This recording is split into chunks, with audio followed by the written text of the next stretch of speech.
Hello, it's Charles with Uber Eats. Today is Monday, the 31st of March, 2025, and I am blessed that God gave me the wake-up call today.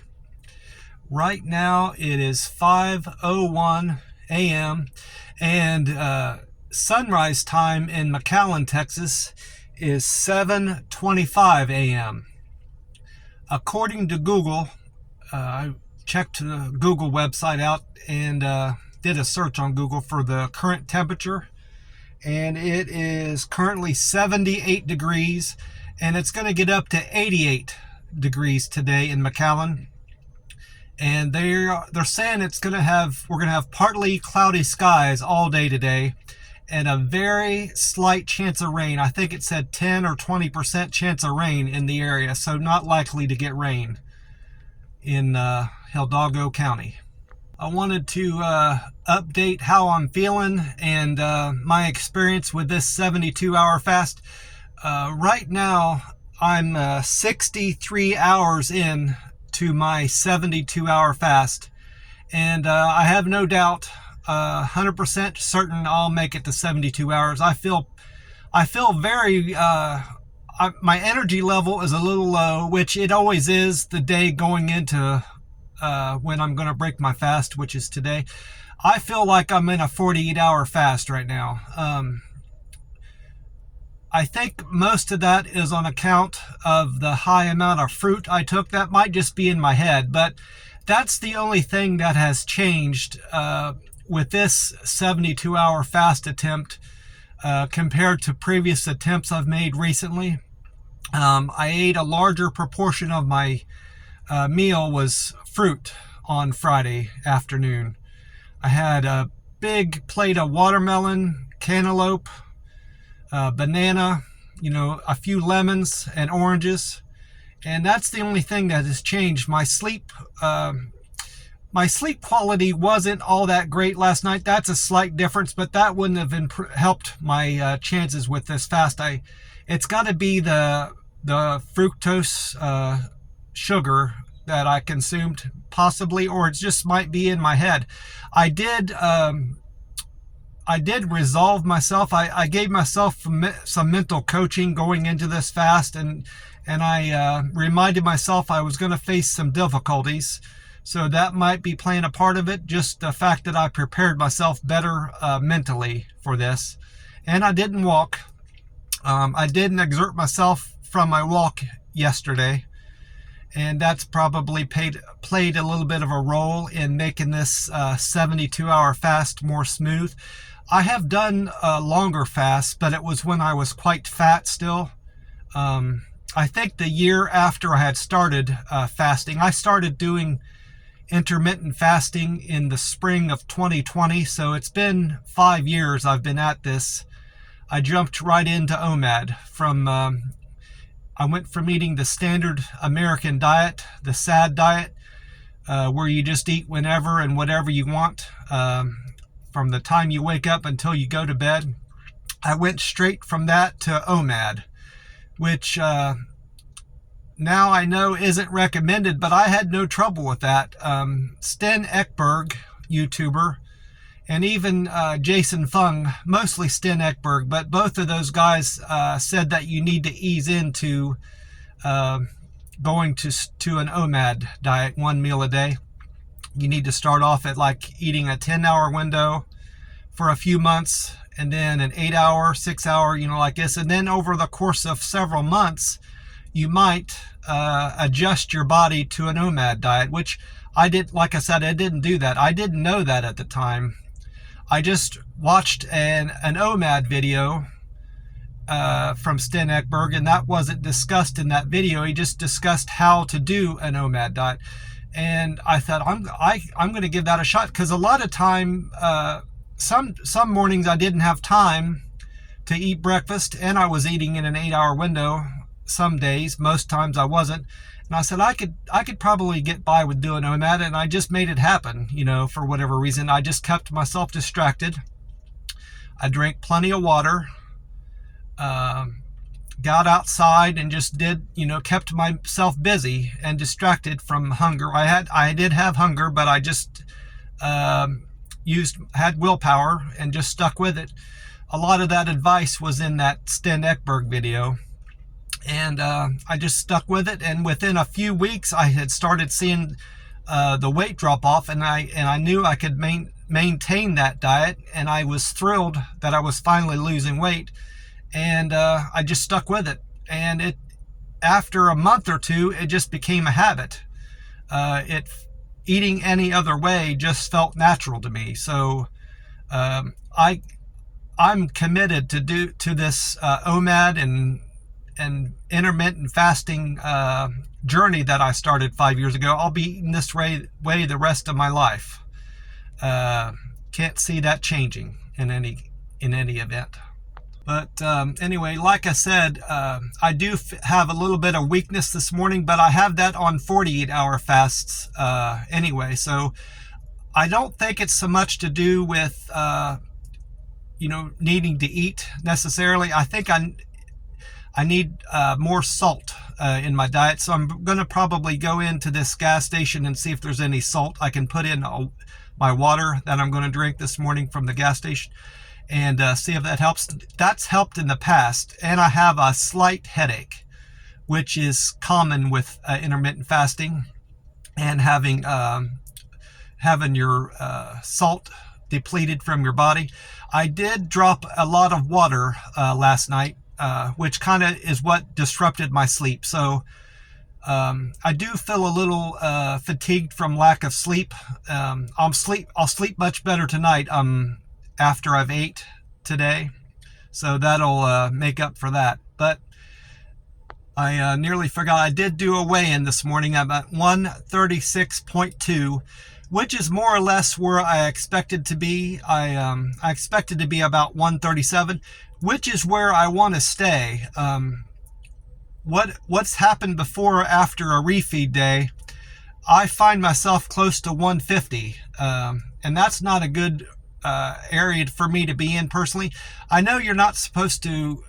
The advice is to not focus on your weight if you're already thin, but when I was up in Oklahoma, I wasn't able to adhere as well to my OMAD diet as I like. I would snack from time to time on account mostly of stress I was getting from the warehouse, at the Hobby Lobby warehouse I was working at. And I regretted it every time I broke my OMAD plan. They have these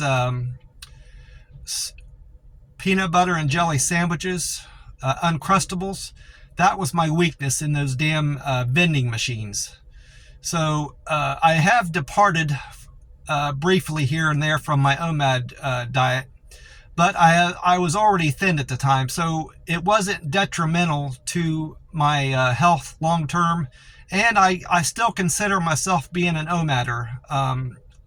Even the best OMADers on the YouTube that I've seen have cheat days. I don't have cheat days where I feel restricted all week and then I cheat on the weekend. A lot of OMADers, YouTubers do that, and I've never done that. Now, like I said, I have broken down and snacked when I shouldn't have, but I don't consider that cheating.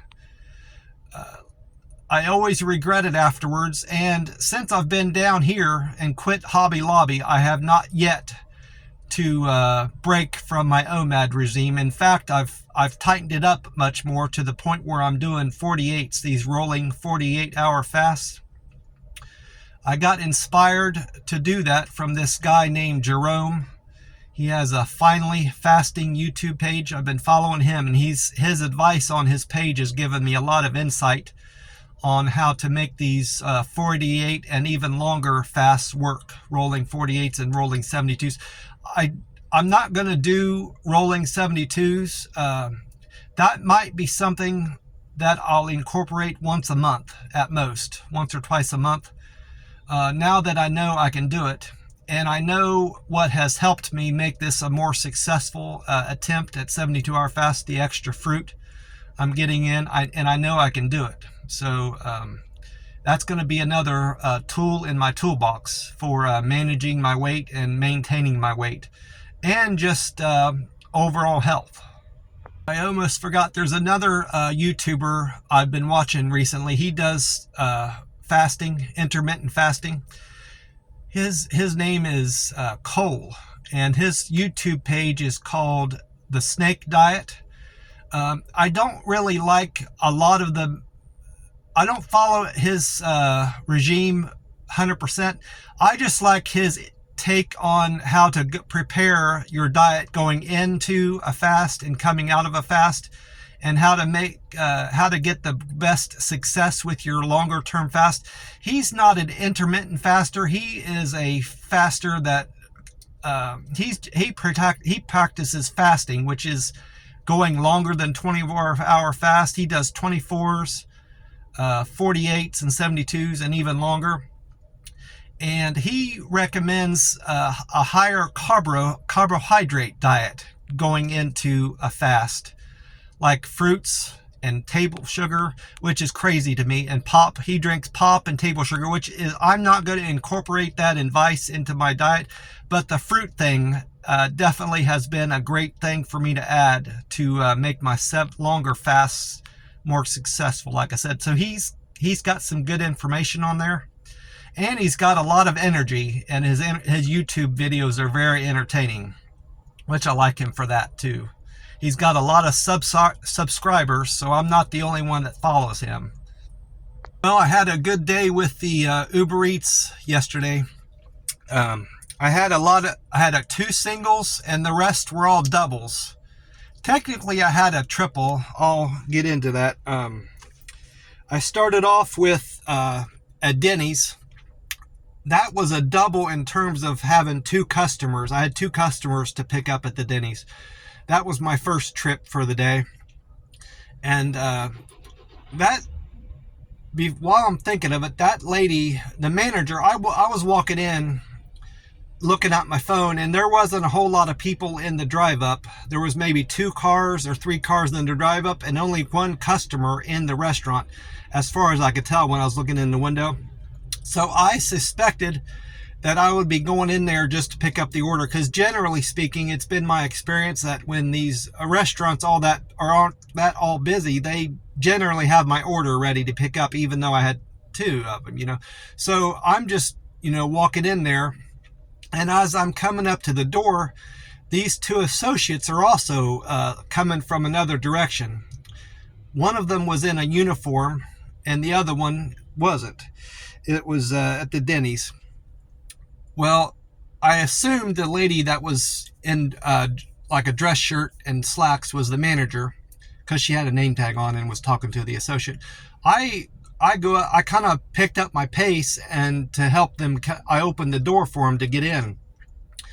And I'm carrying my DoorDash bag, So to make it clear, I was there. I was doing it to be nice, and mostly to let them know I'm here to pick up an order, just from, context. Here's a guy with a DoorDash bag. He's got to be here to pick up an order. Well, they didn't acknowledge me when I walked up to the counter. I wasn't standing in front of the delivery station where I'm supposed to stand. I'm the only one there at the counter, and it's clear I'm an Uber, a food delivery guy picking up an order. Well, I'm standing there looking at my phone, being patient, because the day manager that I helped through the door was getting caught up with whatever went on overnight from the night manager. So I'm sitting there being patient, and I could tell my food wasn't ready to be picked up anyway, because normally they have the orders that are ready to be picked up on this stand that's behind the counter there where the people pay, and there's nothing there. So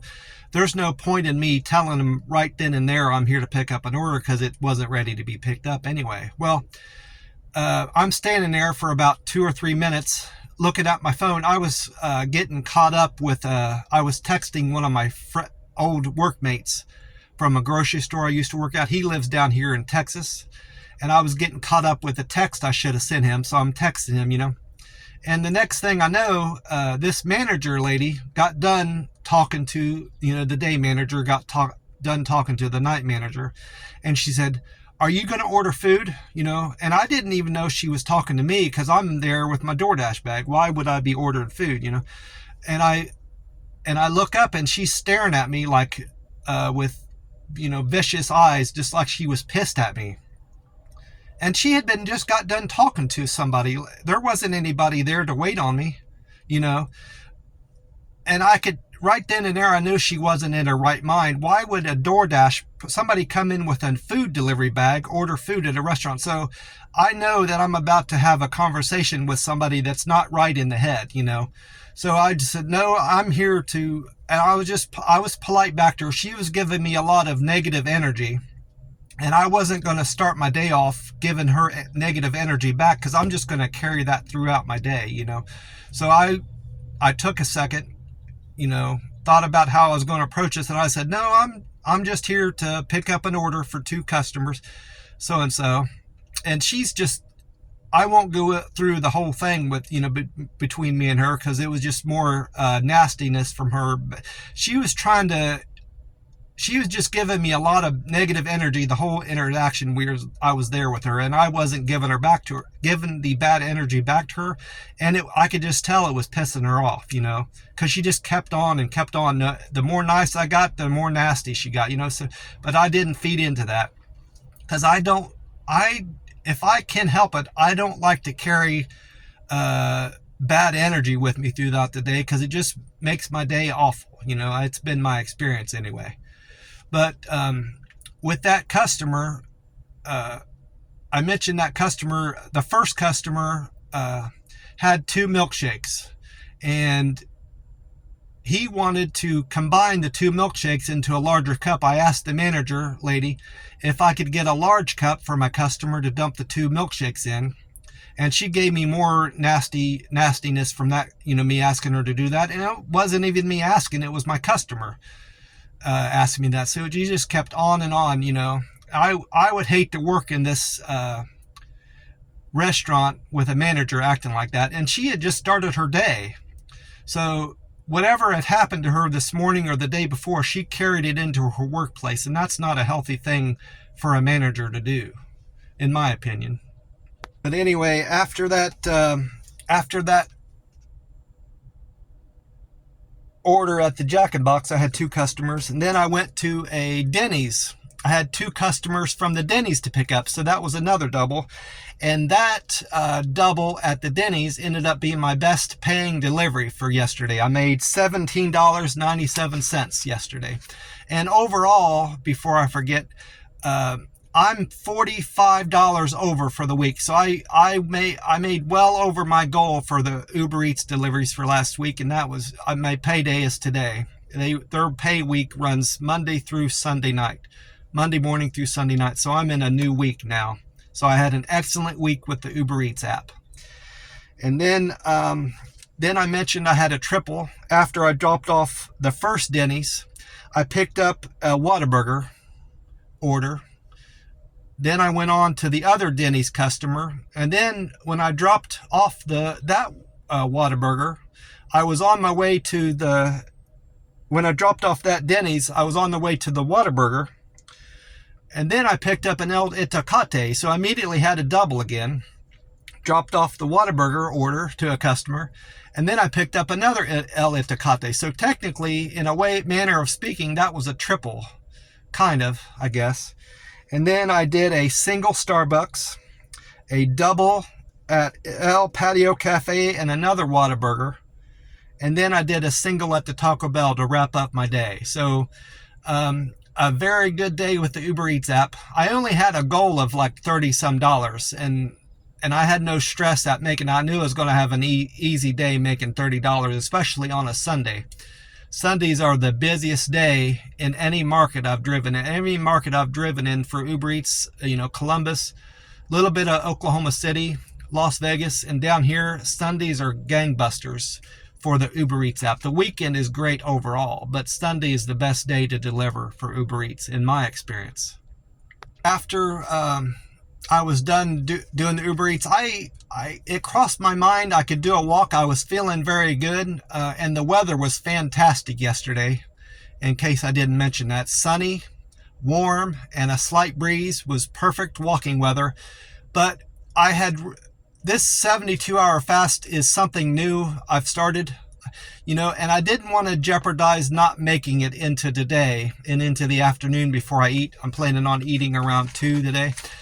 I knew if I overexerted myself, despite how well I felt, it might prevent me from having success with this new thing I'm trying to do. I want to do this once a month.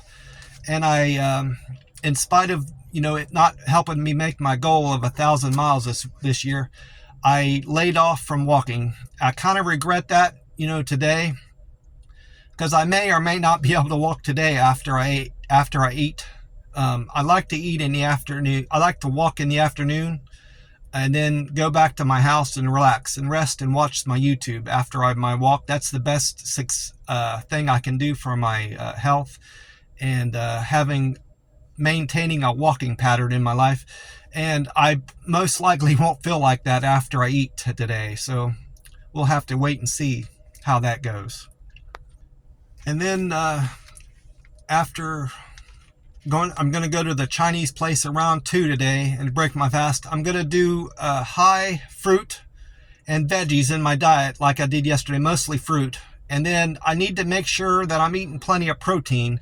Also, I know I've probably depleted my protein a little bit over the course of these 3 days not eating.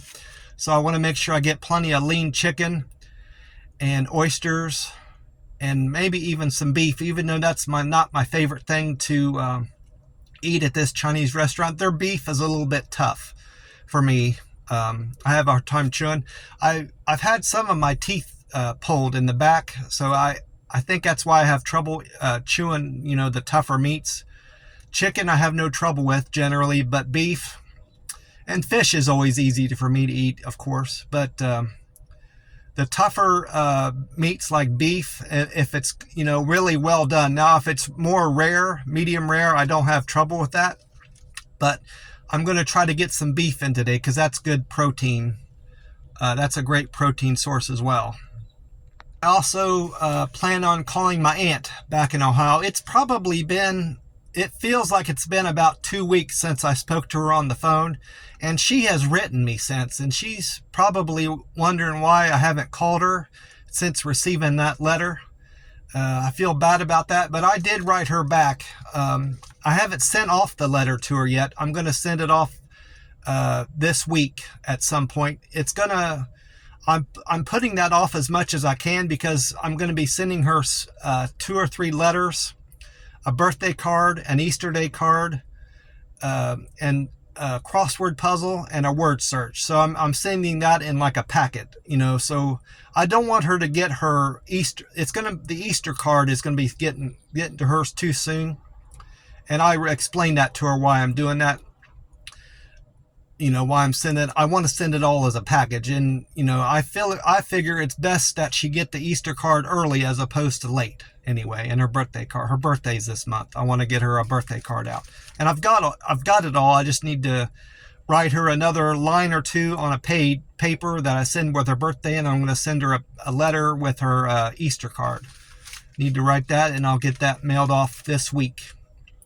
I need to go to the post office for that too, because I don't know how much postage to put on that packet. So it's best for me to go in and speak to one of the postal carriers at the counter and just have it sent out directly from the post office. They weigh it and everything there. Well, that's about it for me. I've had success with my 72-hour fast. Planning on doing one a month now. I want to remind you all to drink plenty of water and stay hydrated, and get some extra steps into your day if you can, wherever you live, if the weather's suitable. God bless you all, and I will talk to you soon. Bye for now.